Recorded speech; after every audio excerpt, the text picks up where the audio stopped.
So welcome everybody. Today we have our learning lunch with Mike and guest speaker star. Is it Andrea or Andrea? Andrea. So they're going to talk to us today all about feathers. So take it away, Mike. Thank you, Terry. And good day, everyone. I want to thank Andrea for coming along and helping out, and as Rick heard her as well. We're going to cover a lot of different things. First off, we're going to continue a little bit of the mystery birds story from about 2 months ago when we talked about mystery birds. And then we're going to go and talk about general feather stuff. And then how do birds keep themselves warm? Andrea is going to talk about the Feather Atlas and other resources, maybe. And then we got some questions that we collected from the last time. So we have a half a dozen questions that we thought were interesting. So anyway, I have a set of slides here about mystery birds. And Rick is kind of my color commentator here. So let me share some stuff. And then we'll see how good you guys are. And Terry, can you handle chat questions?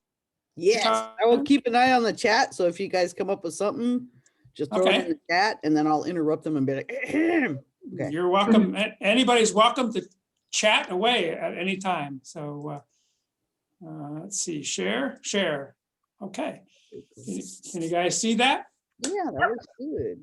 Okay, so this is our first mystery feather of today. And I'll give you a few seconds to think about this. Of course, you can see it's happening around, midnight or so, according to the clock on that camera. This is up on top of Willow Ridge in Henry Cove. And it's from February, a month ago, huh, exactly. So any guesses? Ghost feather. Ectoplasm. Yeah, so watching too many ghost shows. Where are the Ghostbusters guys? What do you think? Any guesses there, Terry? It's a moth. I'll let Ron. Rick, you want to fill us in? Well, anybody? So no guesses, huh? Ron thinks it's a moth. Okay, we got one guess. Well, you're on the right track. Here's a big clue saying that it's not a bird. Yeah, exactly. It's half of a bat, or a third of a bat. Half a bat.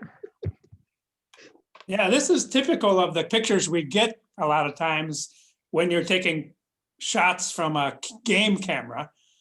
Most of them are blurry if their animals are moving like this. And at night, you have no clue what the heck they are.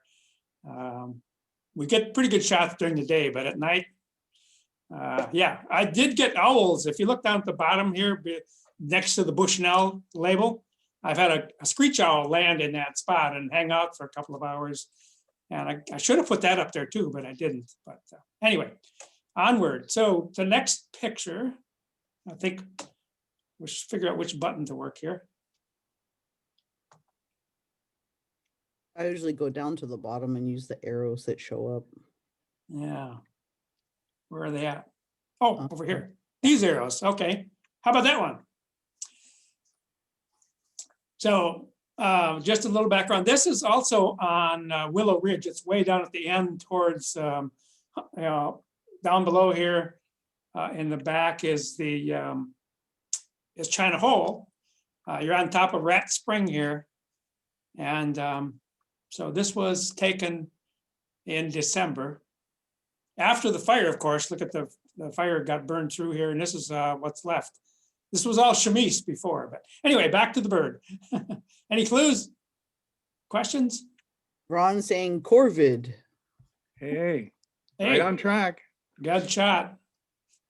Raven is Michael's asking. Raven. 2 ravens.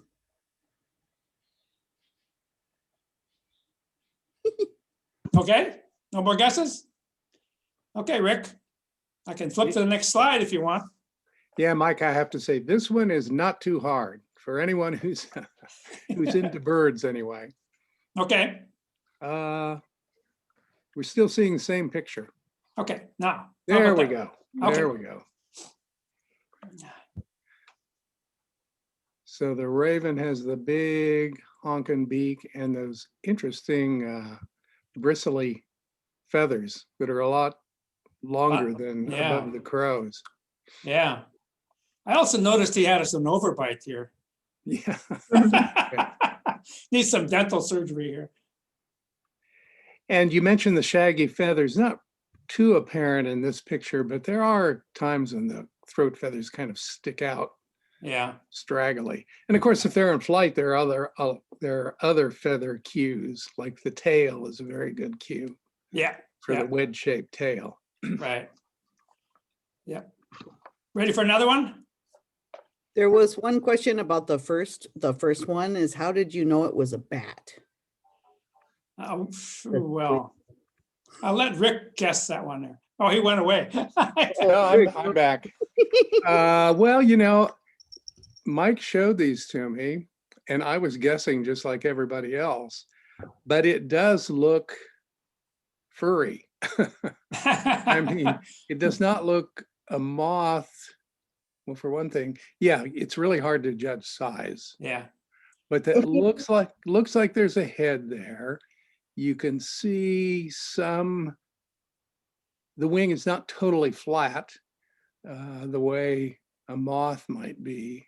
And you can Yeah. see, you know, sort of membranes or something. So this might be a claw or something hanging down here. or what. yeah, Uh, yeah. it's pretty, it's a tough one, that's for sure. Yeah. And it's the only picture I got, so I can't tell you more about it. But I've seen other pictures of bats, and I probably should have brought that along for comparison, but I didn't. I just wanted to add, when I guessed bat talking to Mike the other day, it was because of the time of day. Oh, Yeah. Okay, next. So this is on my leg. I caught this one on, I don't know when this was, Saturday or what day it was. Anyway, this was out in Diablo Hills, in kind of way in the back of the Diablo Hills, away from Canada Road, probably a mile and a half. It's in a kind of a ravine area along a road, oak woodlands. Any guesses so far? flicker? One Pretty guess good. for a Pretty flicker? good. Kestrel? Nice one, Ron. How come? Why do you think it's a kestrel? Oh, because the color turkey is what. Yeah, you yeah, think. yeah. Is it a turkey? No, the color is pretty unique. I mean, once you start looking closely at the feathers and looking at the various birds that are possible, that rufous is really unique. And then the black bar at the tip. And it was in the right area. It was in an open ravine. Yeah, yeah. So it's very likely it was one of the feathers from in this area In the back.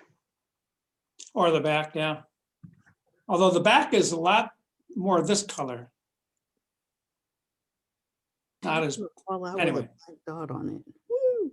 anyway, so let's see, we have one more coming up here. This one you should know already. Come on, Ron, you got this one.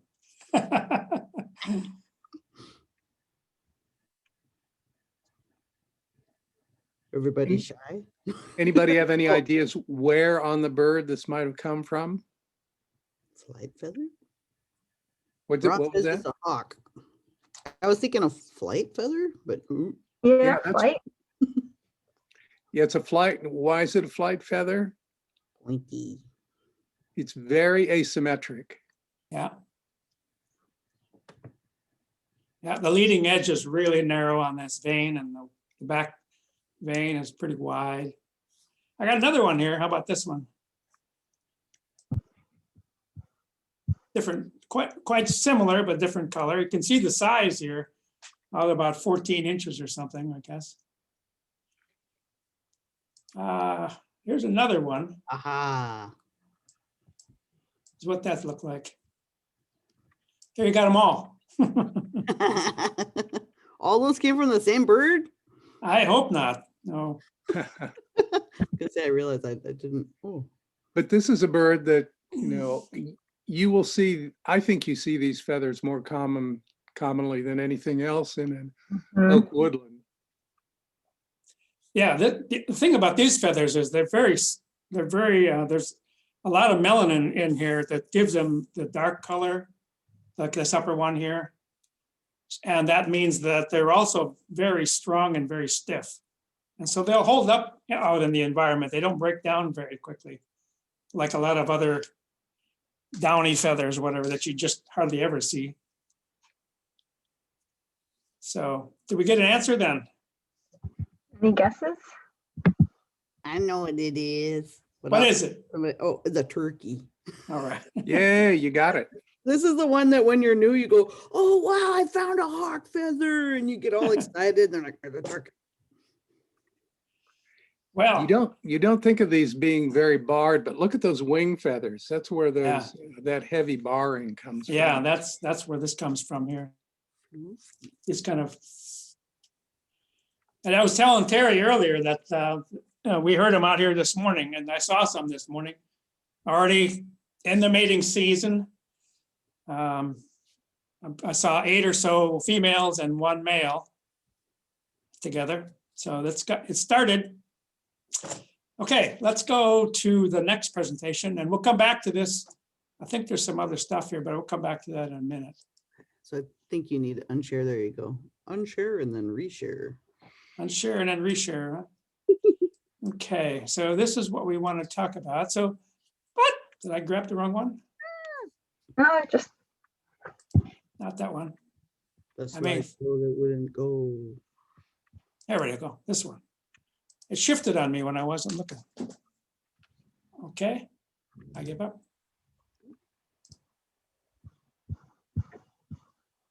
Huh. It's really weird.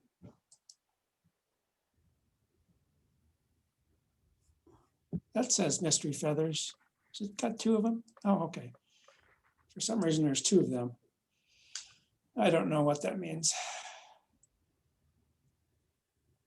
This one's different. There you go.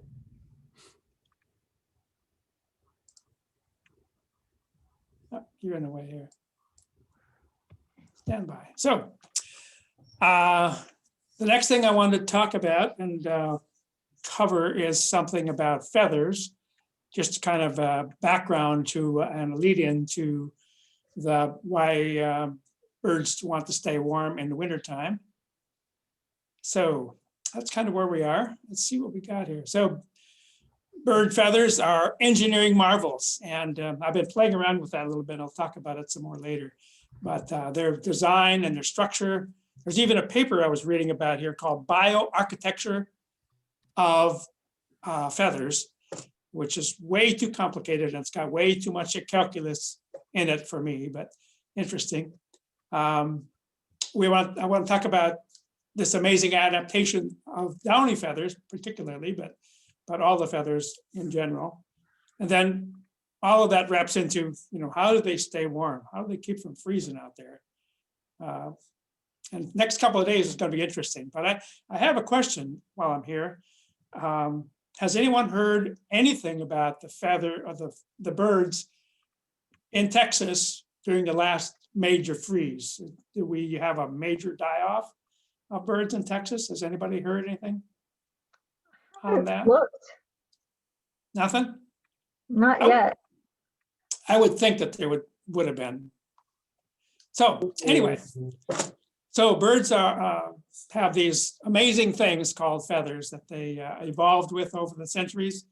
They're ultra lightweight. They're primarily not all hollow. Some of them are hollow, but some are not. They're impervious to almost everything except for oil. They're very flexible, as you see. Let's go back to where I was. How did that happen? I gotta figure out, how did I make it expand? There we go. Yeah, so these things are pretty interesting. There's some hair like this one, pretty stiff, but bendable. Very cool. And then this one, of course, waterproof, and Rick will tell us some more about that. Protective, protecting the body and the body's feathers and the downy feathers underneath that. So keeping the bird dry and waterproof and safe and warm. That bird look like a wooden bird. It looks like, yeah, it's sitting on a fence post there, I guess. So how do they stay warm in the winter?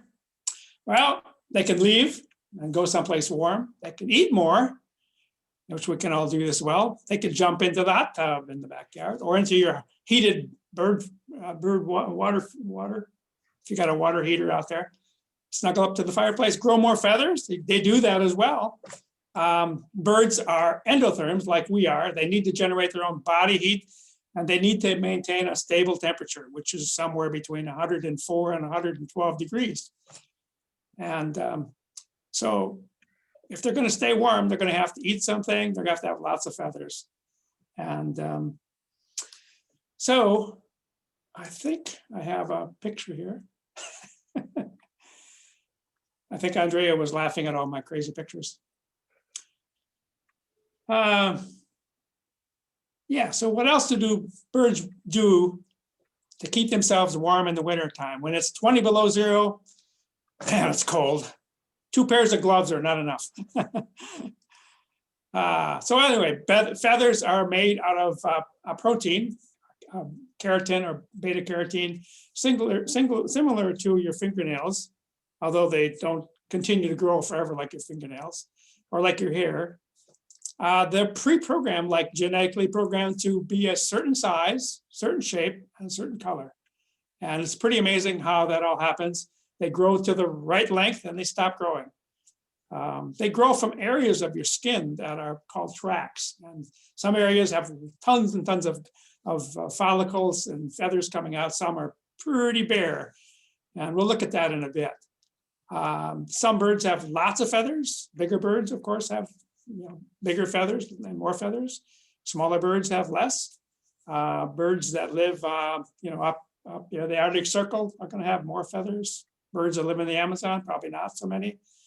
And it's amazing that of all those feathers, that thousands of feathers, a third of them sit on top of their head. I wish I had that problem. And feathers weigh quite a bit, twice as much as their dry bones. So, any questions on that?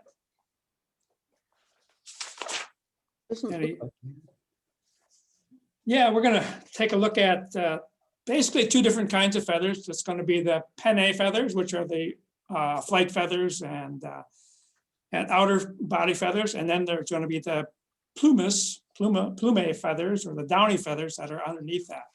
And then there's some feathers that are kind of combinations. Something like this one. You can see that.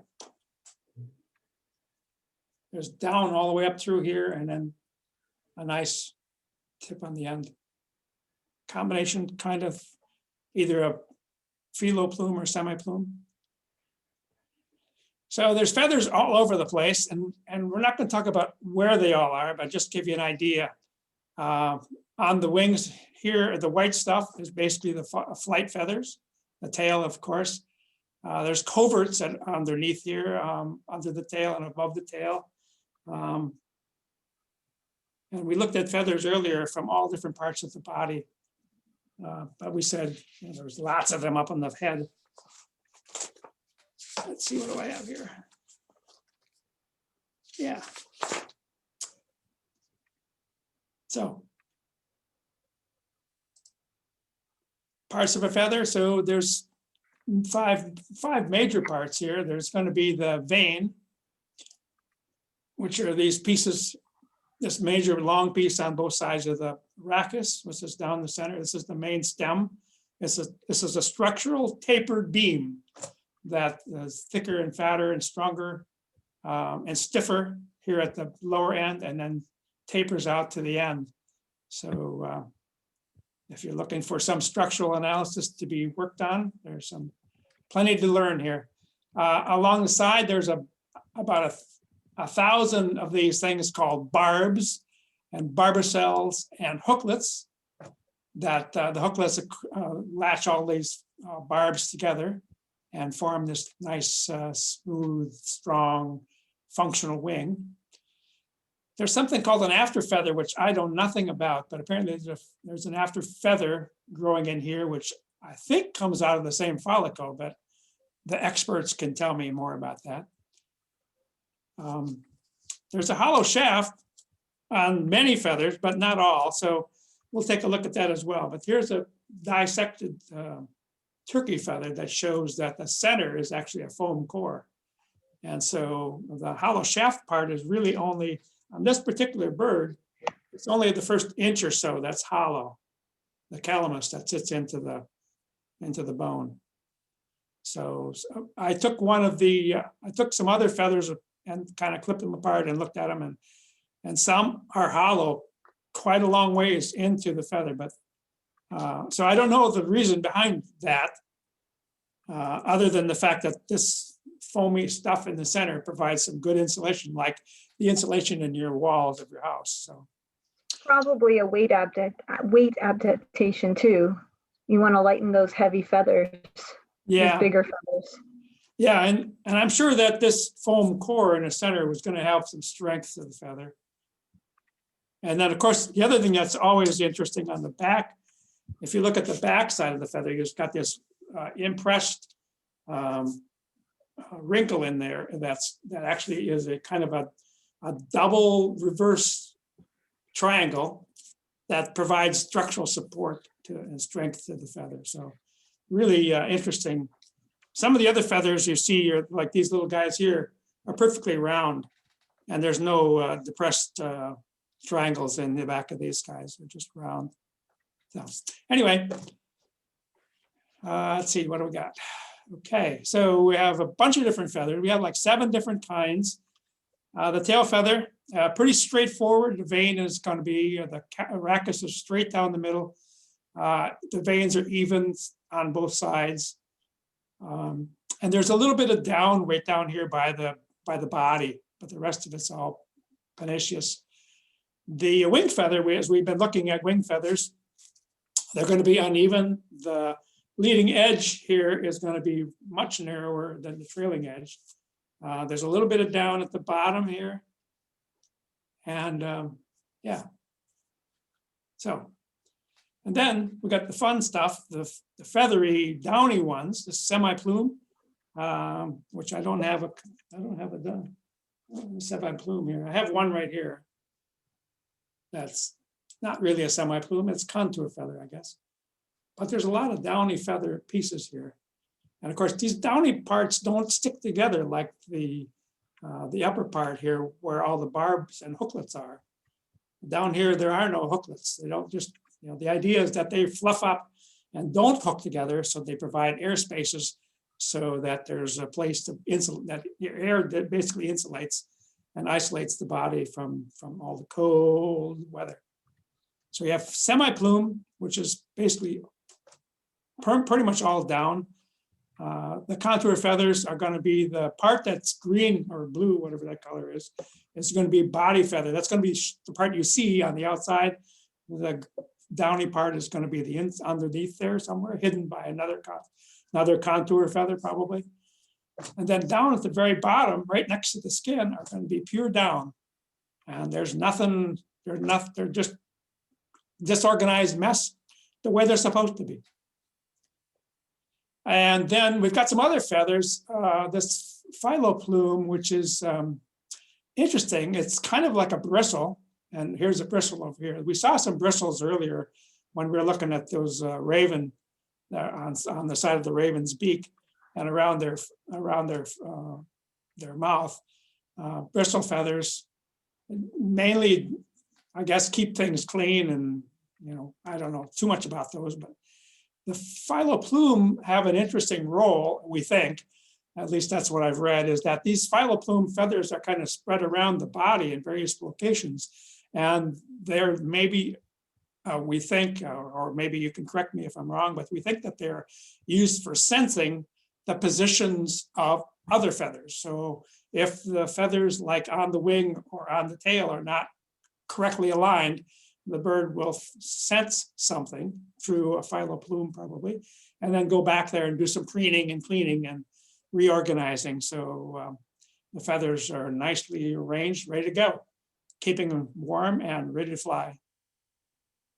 Is that about right?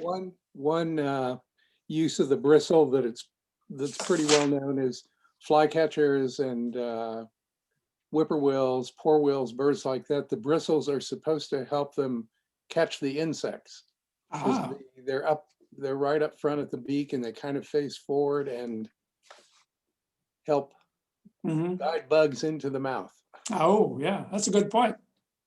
Would that be the same for owls as well, you think? Yeah, lots of owls have bristles too. Yeah, they have lots of bristles, yeah. Let's see. So I should mention that on the wing feather here, this particular feather, there are between 9 to 12 of those on each wing. So there aren't very many. When you think of a bird having thousands of feathers and only maybe a dozen or 2 dozen are actually wing feathers. And maybe the tail feathers over here on the end are, it says somewhere between 6 and 8. On the turkey, that must be a bigger number though. I should count them, I suppose, but there's got to be more than 14 feathers on the tail of a turkey.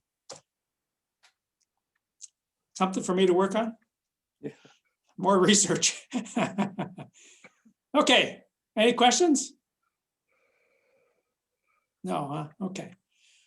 We talked about how these feathers stay so nice and neat and organized, and how these various barbs stay so nicely connected, which they are right here. You can see in this middle picture here, where there's off of each barb that spins off from the rachis are all these barbules. And at the end of these barbules are things called, well, I call them hooklets. I've seen other names for them, but basically, if you look on the right here, these are basically the Velcro attachments. These guys hook to the next barbule and to the next barb, and basically form that really cool, flat, impervious surface that they need when they're trying to stay waterproof. Helps with waterproofing, as well as when on their flight feathers to give them a nice airfoil. Okay.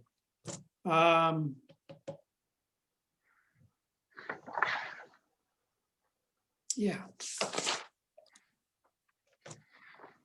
So let's go on to the good stuff, the downy feathers.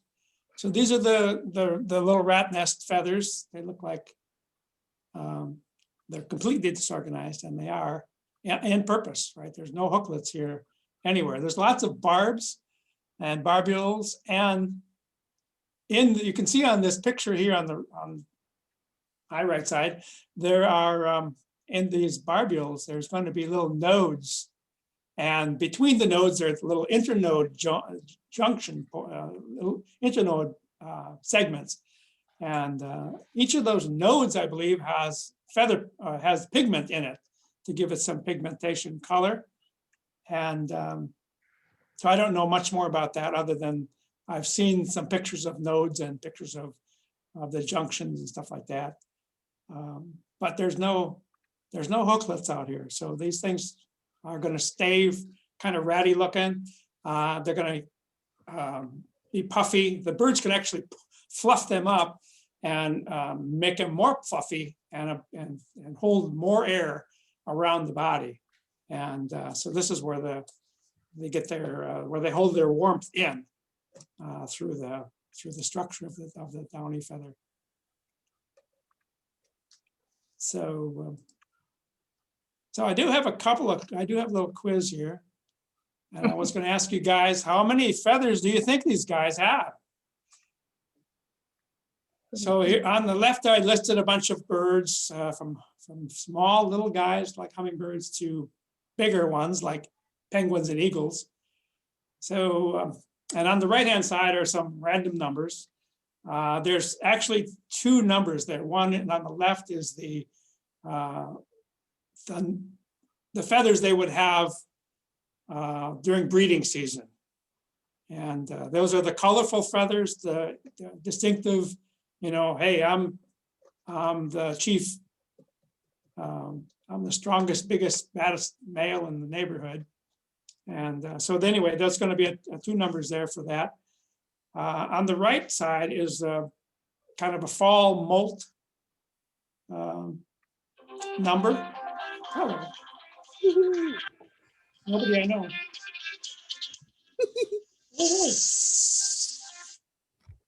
Anyway, so on the right-hand side are going to be numbers that show a lot more feathers when, for birds that live in the north and the cold environment, they're going to put on a lot more downy feathers in particular.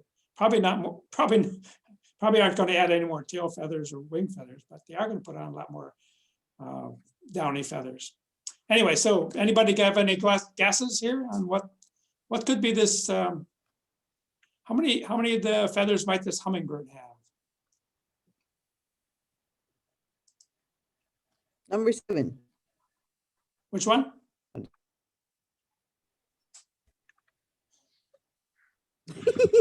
$31,000 to 35. Oh, no. 31, huh? Got some more guesses?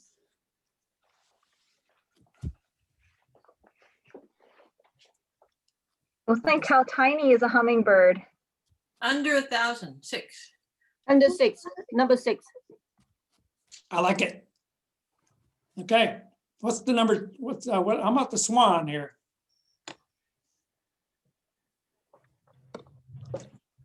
Medium. So a swan's a much bigger bird, right? Compared to a hummingbird. Bigger birds have more feathers. Any guesses? No, huh? I know this one though. 5,000, number 1. Let's see. I got a different answer to that one there. I got number 2. So yeah, swan has around 25,000, and somebody said 25,018 because they must have counted them. But anyway. That's insane. So anyway, we got some ducks here that are going to be. Number 7.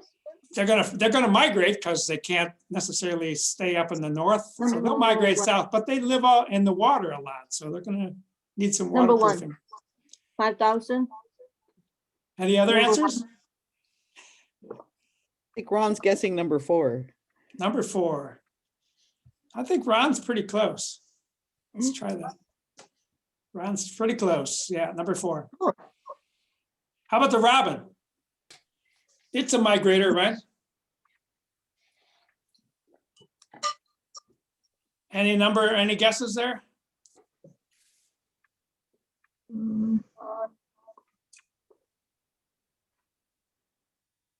Number 1. Yep, number 1. Number 1. Sounds about right. Oh, that's not quite as many. No wonder they migrate so early. Oh, here's a fun one. A penguin. Number 5. Where's the one with the mole? Yeah. Number 5. Number 5. Yeah. Yeah. Yeah. We'll come back to the penguin in a little bit. So last one, or no, 2 actually. The eagle. Which one's the eagle? So we got number 7 and we got number 1.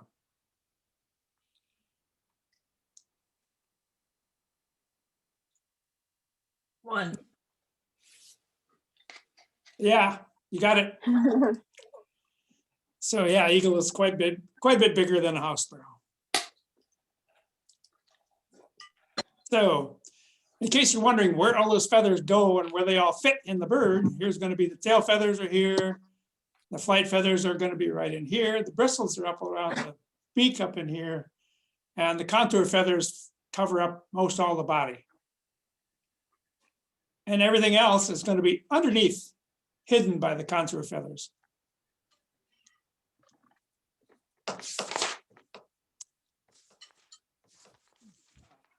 Yeah, I got another picture of that on a real bird this time. But you can see the phyloplumes fluffing out underneath here. Flight feathers and contour feathers and bristles up here under the beak. So when it's cold and you're going to head south as fast as possible, where up here it's extremely cold or very cold, or here in the Midwest and Wisconsin where it's shirt sleeve weather, or when you get to Cancun, it's toes in the snow, toes in the sand weather. Yeah, so what drives them to what drives birds to migrate? Well, for most birds, if they're up there in the Arctic raising their young and it starts snowing, they're not going to find much to eat and they're going to get up and travel south. So when I was a kid growing up on the farm, be outside working, maybe out in the field doing some work in the field on the shocking corn or fixing fence or something, and we'd hear this honk, honk, honk way up in the sky. We'd look up and we'd look and look and look until we could see the V, and then we would count geese. And it was just it was a thrilling sight to see and to hear. It was something I'll never forget, the geese flying over, along the Mississippi flyway. But anyway, since there's no food, they're going to have to fly. They're going to have to go someplace where it's warmer. And even though they may have a lot of feathers, they just don't have adequate insulation and there's not much to eat. So away they go. As I mentioned earlier, birds are endotherms. In other words, they need to maintain a constant body temperature, even in sub-zero weather. And feathers are the most important function for that. The plumage, just the downy feathers and the contour feathers holding all that heat in, where there's all that dead air space inside of those downy feathers, and the contour feathers are holding it all together. That's what makes it happen. So it says here, downy feathers are 99% air and do most of the work. But then, as I mentioned earlier, some of these feathers have a foam-filled rhasis, which is right here somewhere. There we go. Which also provides some insulation.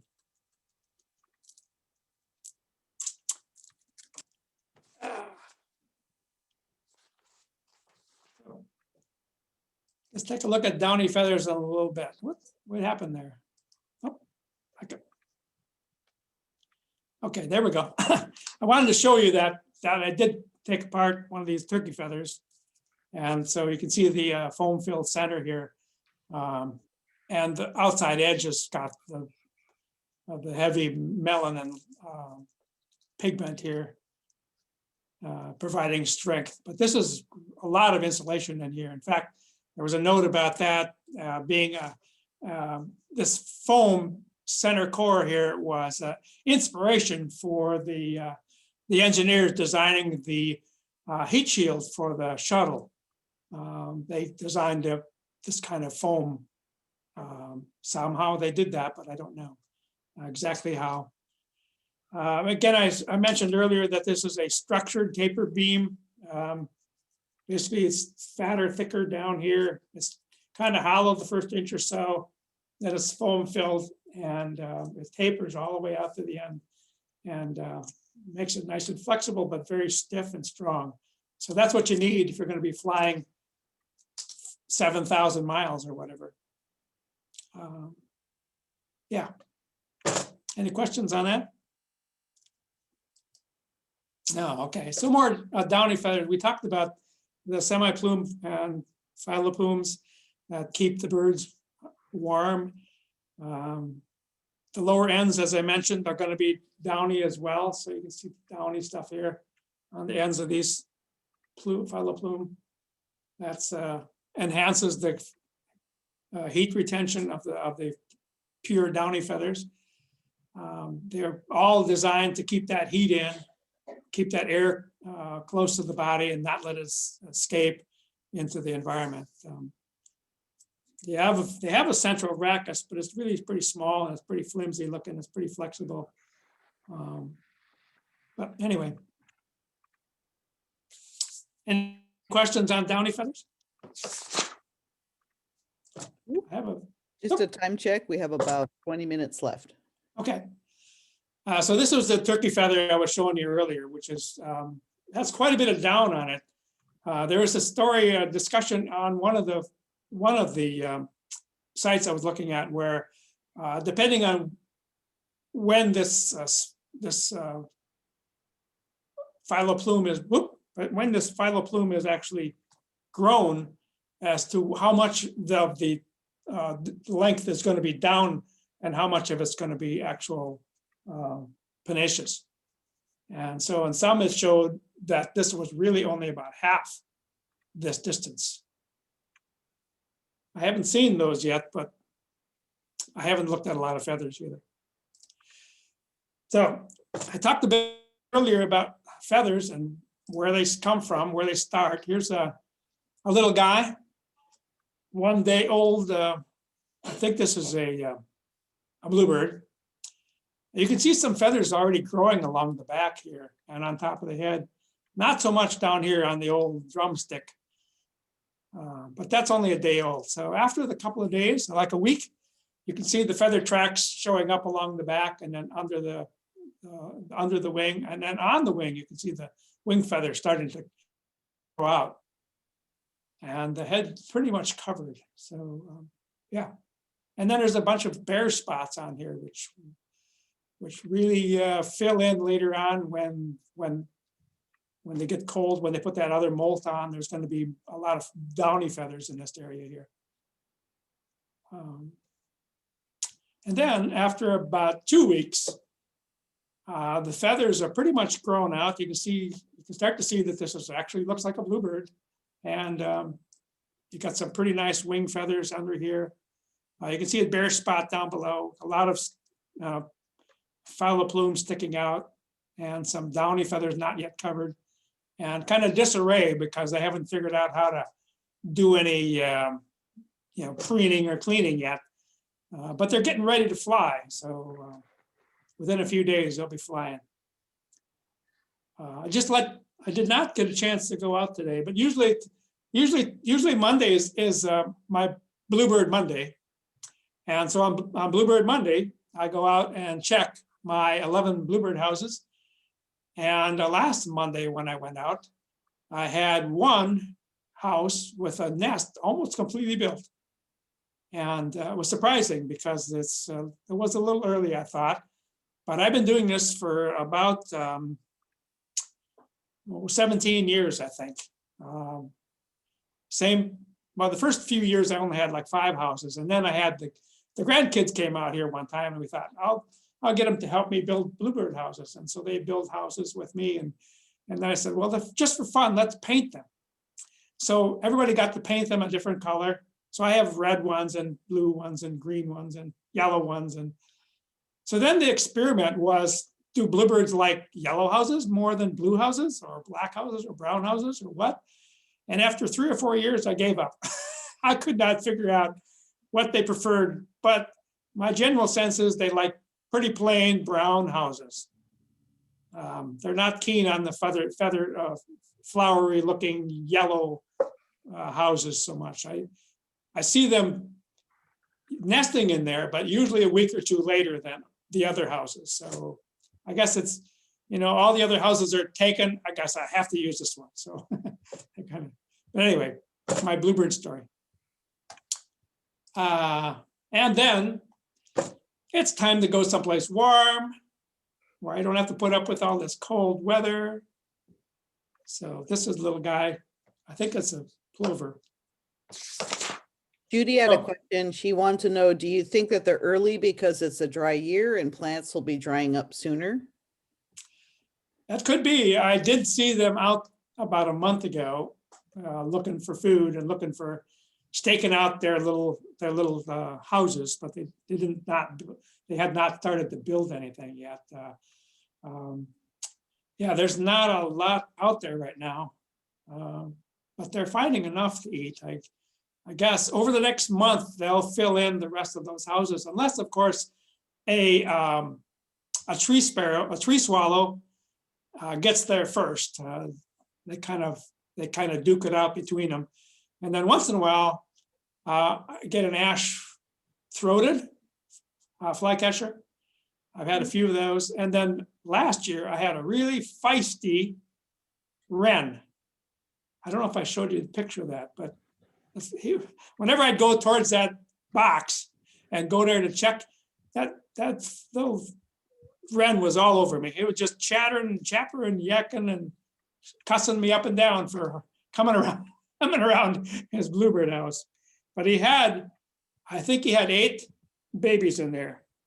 And as far as I know, they all hatched and they all fledged. So it was pretty amazing.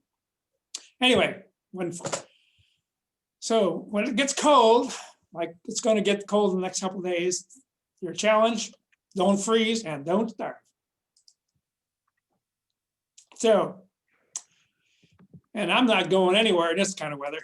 But what other things can you do besides not freezing and not starving? How else can you keep warm? Anybody have any ideas or suggestions?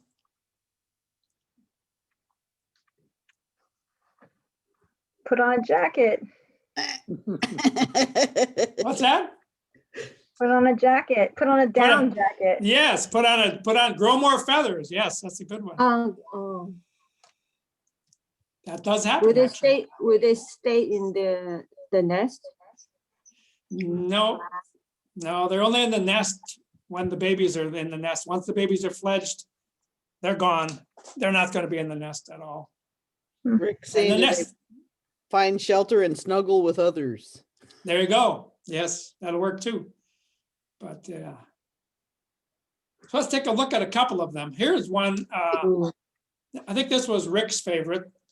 So huddling, we've seen this picture on the Nature Channel a couple times, I'm sure, of all the penguins huddling together. And surprisingly, it really works, except for the outside group. All the guys in the middle, of course, are surrounded by warm birds, but the guys on the outside are taking the cold. But apparently they shuffle around, so everybody gets a turn in the middle. But yeah, huddling together really helps a lot. Another way is to go get some exercise, of course, do some jumping jacks out there to warm up. But flying uses up a lot of energy, and even though they've got a really streamlined body with the feathers laying down almost perfectly to kind of give them that aerodynamic flow that protects the air layer next to their body and protects that downy layer. Still, flying takes up a lot of energy, and of course, then you need something to eat. So, yeah.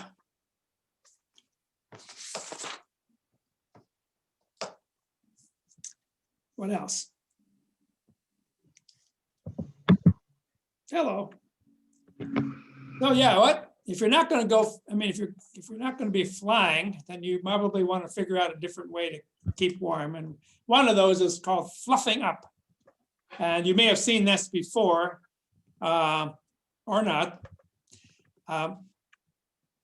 Fluffing up, of course, puffs up all the, kind of puffs up the contour feathers and the body feathers and gives it more space for the air under there, for around the downy feathers, to give them increased air volume and thereby increasing their insulation. And so this is one thing most of them will do. In addition to that, we can also, as I mentioned, if you're going to be flying or even just not flying, you know, you're going to have some way to kind of form some kind of a like almost a shield that's fairly well fit together, where all the feathers kind of line up and kind of form this kind of really nice layer that doesn't have a lot of gaps or holes in it, and provides a way to keep that air in around the downy feathers. So layering is a really handy technique. Let's see. Okay, just a quick time check. We got about 10 minutes. Okay. Snuggling. There we go. Snuggling. That's a good thing. We talked about snuggling a little bit, but you see this often. Not so much around here, I guess, but we do see blackbirds, I suppose, but on a wire, on a branch, or in a nest hole. You mentioned something about that earlier. And one of the birds that does use a nest hole in particular that I know about is the acorn woodpecker. Acorn woodpeckers live, as you know, in families of 10 to 15 or maybe even 20. But at night, they all dive in and they all slam into one particular nest hole, piling on top of each other. And for the first 15 or 20 minutes, they're going to be arguing about, get off me, kind of thing. But you can get into a nest hole and stay warm and huddle inside. And so, yeah. Or you can hang out on a branch. So there's another interesting way of keeping warm and generating heat, because your body is going to start, vibrating and moving. And so shivering is an effective technique. People use it as well. So yeah. And then the other idea that I mentioned way back in the beginning was, just eating a lot more. If you can find it, that's another problem. You see these birds right here are alongside of a road that's been plowed. You can see the snowbank on the right-hand side here. The plow comes through and peels back all the snow, and the only place where birds could find anything to eat would be along this bare edge of a plowed road. Not so much of a problem here, but yeah. Other birds is, stash things away in different places like jays and chickadees, nuthatches, and then acorn woodpeckers have their granary, as we talked about last week. So they stash all their acorns in there, and when they're getting hungry, they go knock a few out. And then there's another way of basically shutting down and going into kind of like semi-hibernation mode, basically shutting down your body, dropping your temperature to conserve energy and heat. And so that's another way. So basically it's like putting your computer to sleep. Kind of reminds me of teenagers. What's that? It kind of reminds me of teenagers. Yeah. But we're not done yet. There could be other methods. Here's some more. So Wait, Michael, we're running out of time. yes, I'm hurrying. Okay. Hiding under a blanket. So this doesn't happen around here so much, but this is a ruffed grouse that dove into the snow and actually crawls under the snow and uses the snow as a blanket. And as we mentioned earlier, grow more feathers. And white is also a good color for birds. It allows the sunlight to get in and warm their skin. So we're going to have to talk about this. Oh, so this is one thing that I added here. I want to just talk about one thing. Feather molting. So if you look at the second bullet here, the most common period is just after breeding, nesting, and after the birds have fledged, and there's no need for you to take care of them anymore. Your energy needs are less, and then it's a good time to go and molt a bunch of feathers. And the second most common time is just before the breeding season, when you're going to put on your male bright red, your showcase feathers and that kind of thing. So those are the, and I guess I don't have any other comments on that,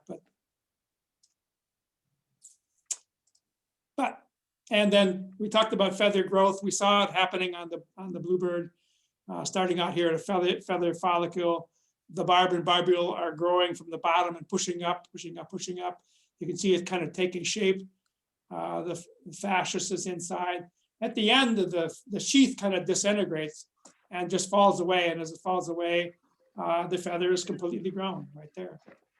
And at that point, it basically shuts off the blood flow to the feather, and the feather is basically a dead object at that point. My last slide is basically a call to action. So there's a couple of things going on. California Senate Bill 322 is a ranching incentive program to preserve grasslands for birds. Also reporting this bird down here, reporting bird bands, and then reporting dead birds at westsound.ca.gov. And here's a bird with all kinds of cool feathers. A bunch of resources, which I can send you these guys if you're interested. And then, yeah, we'll come back to this. Cool. I think I wanted to turn it over to Andrea right now so that she can show us something about the Feather Atlas. So, Yeah, okay. Are you ready? Yep, and I have a share screen button here, so let me click that, and here we go. So my name is Andrea Winchell, and I have been a bird biologist for 15 years, and for the last 7 years, I have actually been a professional in identifying feathers. I work with an ecological consulting firm in the Bay Area, and I have a variety of projects, but one of the projects is I actually ID feathers of birds or partial birds found at wind and solar establishments, those big utility size solar and wind farms. So when I get a pile of feathers from there, I come to the Feather Atlas. And the Feather Atlas is great. You can see that they have a variety of feathers in the corner. The only thing is it only IDs flight feathers, so those tail feathers and wing feathers, the big ones. I'll also show you in my little tiny corner, I have a feather right here. It's a gray feather with a black tip, and it's about 5 inches long, and it's a square on the end. It's just sort of squared off. I can tell you it's some kind of flight feather, but who's it from? Well, we have 3 options. You can browse scans. If you know possibly that it's from one of these groups, you can click on a group. However, a lot of times you don't actually know. You don't have an idea even, is this a hawk feather? Is this like a hummingbird feather? Is this a dove feather? Is this a small like songbird feather? So you go to identify my feather, and they have this snazzy new tool. I actually haven't even used this other than for this group, because I had to learn how to ID feathers before this little handy dandy tool was available. So in this case, our feather is gray with a black tip, doesn't have much going on. So I'm going to start with color, and I'm going to go, okay, I'm going to say it's predominantly gray. So I'm going to select gray.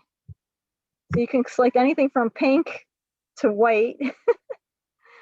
And then I want to go in whatever order I feel like. So even though there's not much going on, this still has a pattern. And pattern, in this case, you got all these choices. You can have unpatterned, so it's all uniform or mostly uniform, a two-tone, mottled, barred, spotted, iridescence, dark tip, or pale tip. Well, our feather has a darker tip, so I'm going to go with that. And then if we want, we can do size, because that's pretty easy to find. And I've already got, they only list it in centimeters, so it's a good thing I wrote down 13 centimeters. So I'm going to go with medium. And then I'm just going to click find similar feathers and see what they pull up. And now you've got a suite of feathers. What they don't show you is the Feather Atlas actually has all the feathers from like one wing, all the flight feathers from one wing, and all the tail feathers. So you can look through this and go, do any of these look like my feather? And by Jove, look at this. Very common in the Bay Area. You are very likely to find one of these rock pigeon tail feathers. So I think this is really fun. You can have a lot of fun with this this tool. And then I have one more. I think most of you, if not all of you, might recognize this. I have this fabulous feather. You can't tell, but this is a nice iridescent purple. It's got a white tip and a brown area.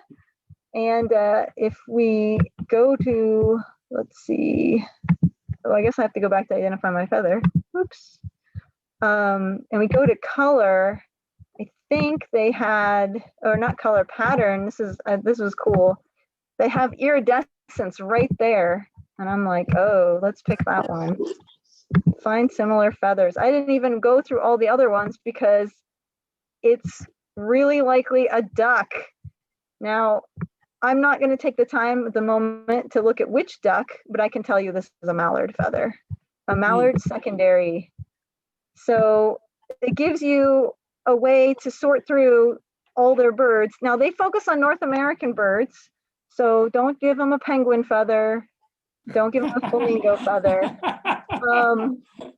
But yeah, and then I just wanted to show you really quick that there is also the Slater wing collection, and they have photos of museum specimen wings, which is a really great resource because then you can see the whole wing in one look, and sometimes they even have tails. So in this case, let's go, oh shoot. Oh, we don't have much time, so we'll just take a owl wing. And there you go. Someone took a photo of that wing in the collection, and now you can compare, if you have multiple feathers or like a whole wing even, or a partial bird, you can compare the whole thing. And they have the underside too, which is super neat because then sometimes the underside is not the same as the top. So these are both tools I use to ID feathers. Of course, there are also, I can stop sharing my screen. If I can stop share, I can just show you guys. There is the feather book. This is not for ID, but it's a great book on lots of details. I think that shows up backwards. And then another feather book. This actually helps you with ID, Bird Feathers by Scott and McFarland. So thank you very much, and I'll turn it back over to Mike and Rick. Okay, thank you, Andrea. Thank you. Nicely done. Thank you very much. So I also have a book. One of my favorites. It's kind of easy reading because it's got few words and big pictures. But this is really a good book. It's I read the bird feather book you have, and I took it back to the library, so I don't have it here. I also read the Feather Thief. You've probably read The Feather Thief, which was really interesting book. Anyway, so do we have some interesting questions then, Terry? You see them in the sky. When you see birds in the sky and they look like really still, are they actually moving at all? You mean they're just gliding? Is that what they're doing? Oh, could be. I mean, turkey vultures typically are going to be gliding around up there. Yeah, I saw the photo on your exercise. So they look like steel. Yeah. Are they actually using energy? They might be moving their tail feathers to kind of, go in a circle or something. I don't know. Rick might know better than I. Yeah, several people on the line know a lot about this, but vultures, that's part of how they save energy. They move very little, and that's why it takes them so long to land and to zero in on anything, because they go round and round in circles, not moving anything.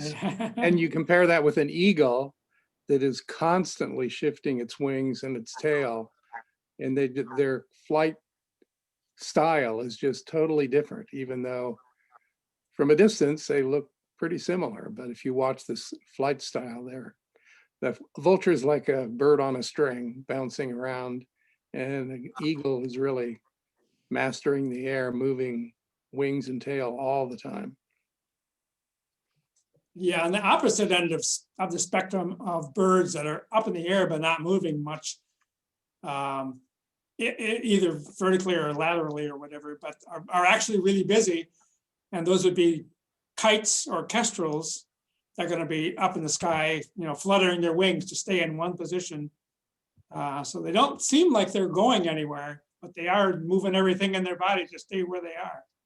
They want to be able to see, all the mice on the ground. So, and there are mice on the ground. I stumbled over one the other day. So, any more questions? Nope, that looks like it's about it. Well, thank you so much, you guys. Thank you for this wonderful presentation. We do have it recorded, so we can make it available. I have one more piece, Terry. Okay. One thing that we put together from the last time, if I can share again.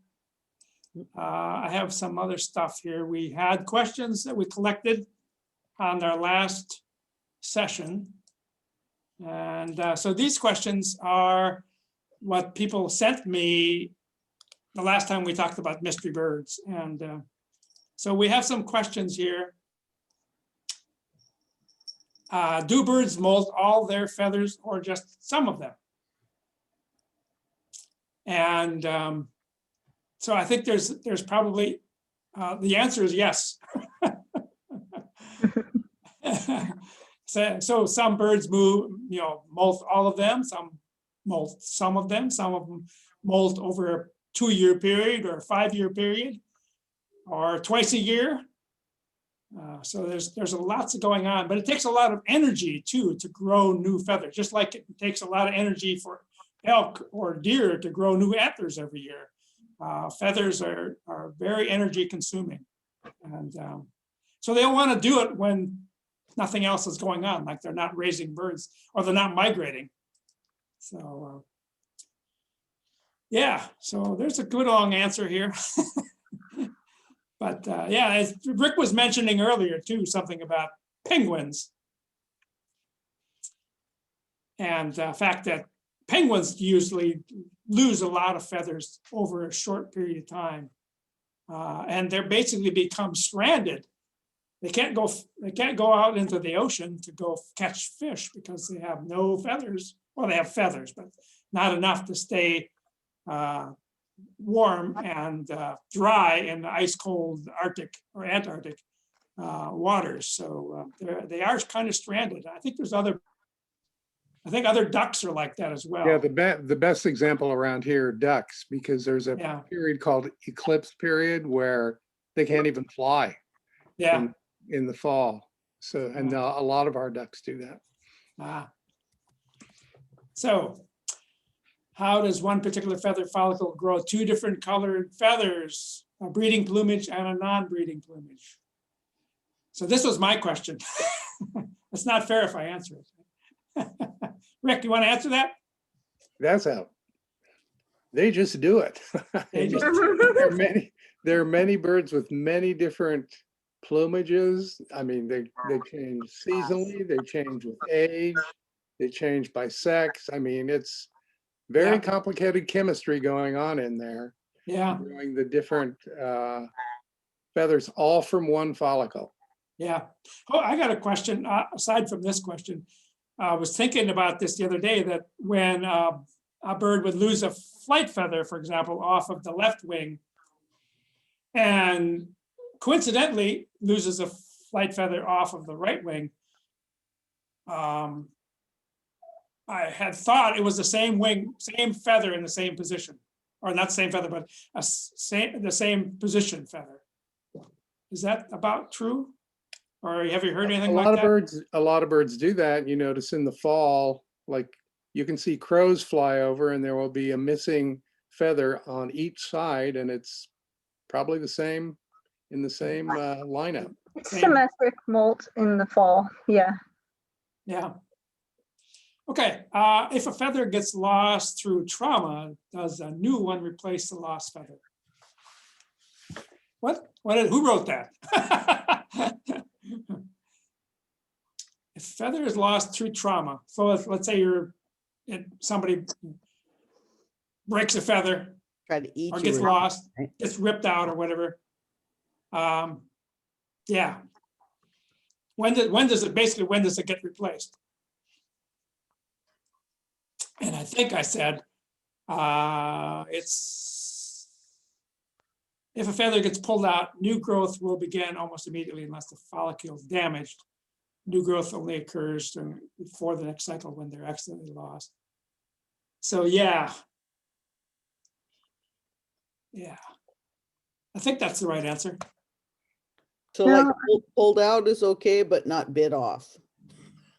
Well, I think that's the next question. What happens when it breaks? Okay, thank you, Mike. Is See you that your- next time. I gotta go. Okay, Bye-bye. bye-bye. Thank you. So yeah, if a feather is broken, then there's probably a stub of the feather still into the skin or into the bone, and it doesn't, as far as I know, it doesn't do anything. It just has to wait until the next molt cycle to replace the broken feather. So we already answered this question, right? Continuously grow like fingernails. So miraculously, they only grow, they grow to a specific size. Every follicle has a predetermined size, shape, color, amount of down. Amazing things are going on in those follicles to all over the body with 5,000 feathers or 130,000 feathers. They all have a role to play in keeping that bird warm. And then, are they more vulnerable to cold and exposure when feathers are growing in? I guess so, yeah. There's a hole. Cold air is going to get in here. Yeah. So we talked about this before. Penguins being grounded as well as other ducks and stuff. So is there another question that we didn't answer, Andrea? Because I have some more here, but I don't know if we have time. Do you have time? You have to go. Well, I have to head out because it's 1:15. Yeah, I know it is. So I appreciate you coming and helping me out. And, Well, thank you so much. It was wonderful to be here, and thank you for having me. I hope to see these again in the future sometime. we'll clean them up and make them better. No, it's all good. Thank you very much. Thank you. Andrea. Thank you. Thank Great. you. So thank you, Rick, for helping me out here. And